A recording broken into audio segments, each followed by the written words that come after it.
Hai guys, gimana kabarnya? Welcome back to my channel. Umur 20-30-an adalah umur-umurnya kita baru punya gaji. Dan sebenarnya kebutuhan kita tuh belum terlalu banyak, apalagi kalau masih single. Ditambah era sosial media sekarang, ada banyak banget pilihan hal menarik di dunia ini yang bisa dibeli dari uang yang kita miliki. Informasi tentang banyak hal lebih gampang diakses dengan adanya internet. Ngeluarin uang gampang, ada online shop, semua bisa dibeli. Tapi kalau nggak pinter dan ngerem, ini bisa bikin kita terjerumus ke sesuatu yang bikin kita nyesel nanti-nantinya. Di video kali ini aku pengen bikin 5 tips penting biar bisa nabung lebih banyak di umur 20 dan 30-an. Tonton sampai habis ya. Yang pertama, buat goals. Kebanyakan orang suka bikin resolusi di awal tahun. Aku juga kayak gitu. Tapi ternyata goalsku itu kurang rinci karena aku cuman set goals yang gak terlalu rinci itu sampai tanggal 31 Desember.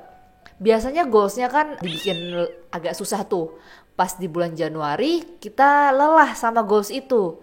Kita bisa burn out dan akhirnya gak semangat lagi buat ngelanjutin ngejar goalsnya. Jadi baiknya kalau kita menulis goal sesuatu dan kita memerlukan uang dengan jumlah tertentu, dirinci lagi pendapatan kita per bulan tuh berapa, pengeluarannya berapa, bisa nabung berapa dengan gaya hidup yang kita jalanin sekarang ini. Buat juga jangka waktu tercapainya dengan jumlah tertentu. Misalnya, nabung bisa 3 juta per bulan dan buat nyicil rumah kita mesti DP 50 juta. Setahun bisa nggak ya nabung 36 juta? Jadi jalan tahun kedua bisa lunas, tinggal mikir cicilan bulanan. Kalau jelas dengan goals yang pengen kita capai, setelah gajian kita akan mikir jauh lebih panjang buat belanja sesuatu yang sebenarnya nggak urgent. Jadi secara nggak langsung maksa diri sendiri buat ngeluarin uang sedikit mungkin di sisa pendapatan setelah kewajiban tadinya itu udah tercapai. Yang kedua, buat prioritas.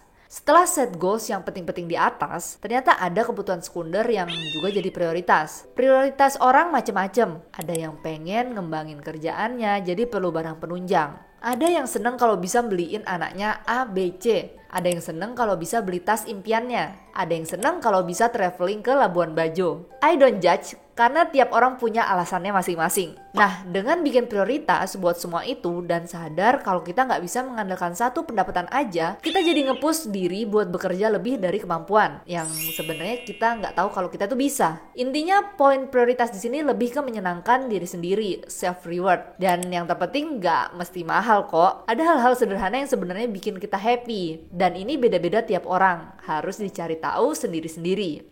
Yang ketiga, FOMO. FOMO adalah fear of missing out, yang artinya kita ketakutan kalau nggak ngikutin sesuatu yang lagi tren. Ini bisa terjadi di aktivitas dan barang. Kalau kita keseringan FOMO, kita makin nggak ngerti sebenarnya apa sih yang kita suka. Karena kita cuma ngikutin apa yang orang-orang suka, yang kita kira kayaknya aku juga suka deh. Contohnya nih di baju. Zaman aku SMP, aku tuh inget banget di sekolah suka ada tren-trenan gitu. Pernah musim yang namanya kardigan. Terus aku beli kardigan warna-warni biar tiap hari bisa pakai beda-beda warna. Pernah juga tren flat shoes Crocs dan ikut-ikutan juga. Sebenarnya aku tuh takut dicap nggak keren gitu kalau nggak ngikutin tren. Padahal itu pendapat orang dan belum tentu kok semua orang di sekolah berpendapat kayak gitu. Satu lagi, pendapat orang itu nggak akan ada habisnya. Daripada ngurusin orang lain, mending kita menyenangkan diri sendiri dengan sesuatu yang benar-benar kita sukai kan.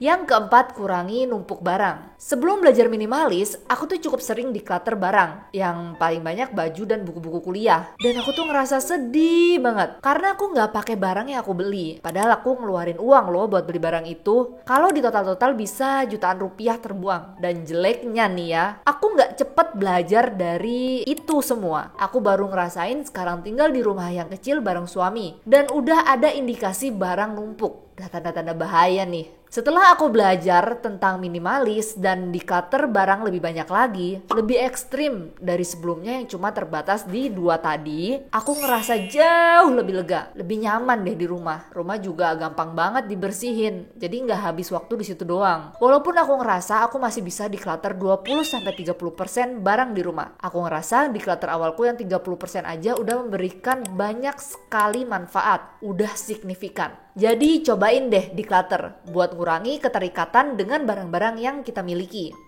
Yang kelima, beli barang secara mindful. Waktu aku belajar minimalis, aku belajar banyak hal.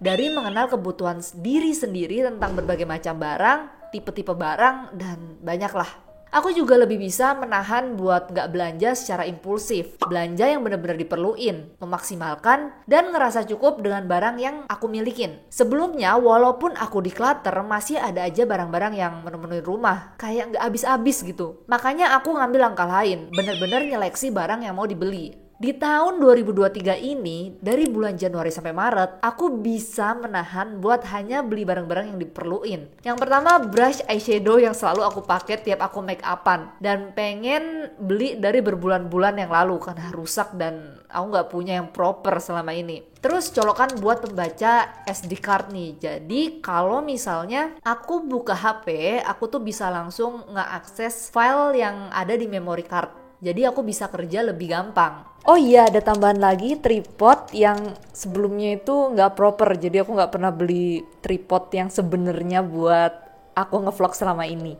Lainnya yang aku beli sekedar kebutuhan shampoo, sabun, pokoknya ya barang-barang yang pasti habis, kayak makanan-makanan juga. Jujur ini berat banget. Ya pengen beli barang, aku cuman sekedar naro di keranjang di online shop dan aku lihat-liatin aja. Sesekali ngeliat di YouTube review barang itu. Emang mindful beli barang itu harus bener-bener dilatih. Uang yang ada yang biasanya kepake buat belanja hal yang gak perlu, karena tanpa barang itu pun aku juga tetap bisa hidup kan. Itu bisa ditabung buat menuhin goalsku di masa depan, jadi aku bisa hidup lebih nyaman.